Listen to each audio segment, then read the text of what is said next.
Today marks the beginning of something that I have wanted to do for a very long time, and I have a feeling that by the time we wrap up this series, it might challenge some long-held assumptions in the hi-fi world. And while it might not change everyone's mind, it just might change the way you think about audible differences in a hi-fi system. Welcome back to New Record Day. My name is Ron. If you consider yourself an audiophile or a music enthusiast, welcome home. Make sure you hit the subscribe button and ring the bell notification so you know when the next video drops. So, today is phase 1, and by the end of this video, you're gonna have 5 A and B sound clips that you can download, listen to at home, and cast your vote whether or not you can hear a difference between the clips in a community poll. Now, before we get into the downloads, I want to make something clear. These sound clips are not my typical NRD sound clips. So usually I capture the raw sound of a loudspeaker with a matched pair of microphones. It is clean, it is direct, and it is straightforward. But for this project, I wanted to go bigger, much bigger.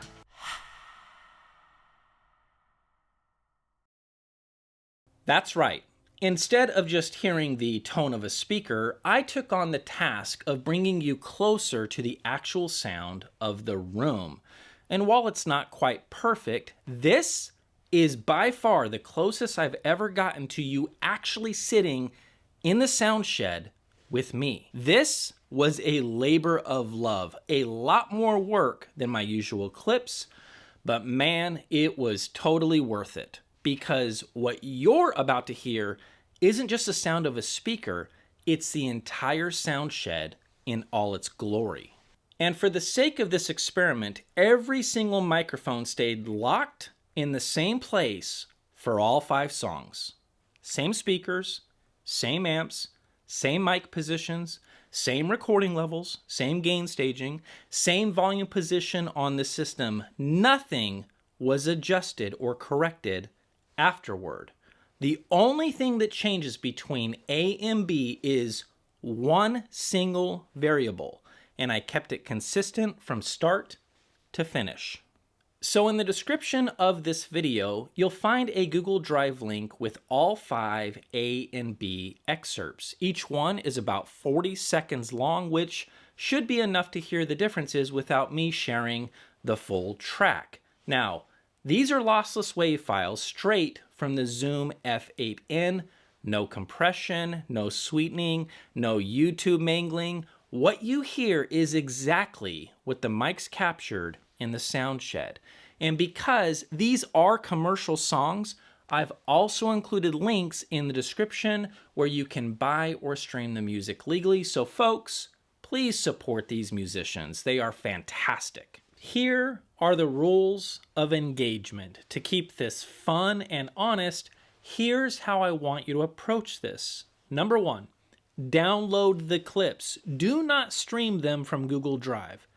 Number 2, listen however you want, headphones, speakers, or heck, even in your car. But if you want my recommendation, a quality pair of headphones is gonna be the way to go. Number 3, head to the community tab and simply vote whether or not you heard any difference from clip A to clip B. That's it. Super simple. And folks, A is always A, and B is always B across all 5 tracks. So there's no flipping, there's no tricks. And by the way, some of you might hear big differences. Some might hear subtle differences, and some might not hear any difference at all. All of that is completely okay. Just trust your ears and go with your gut. And next week, in phase 2, we're going to lift the curtain. I'll reveal exactly what changed between A and B, and we'll look at objective differences that actually survive a real room recording. Things like dynamics, transients, overall energy, tonal balance, the stuff that truly makes it through the microphones. I already have my impressions, but I'm keeping those to myself until the votes come in. So, download the clips, give them a listen, cast your votes, and in 1 week, we will reveal the difference maker. Thanks for watching. I'll see you guys for the big reveal in phase 2.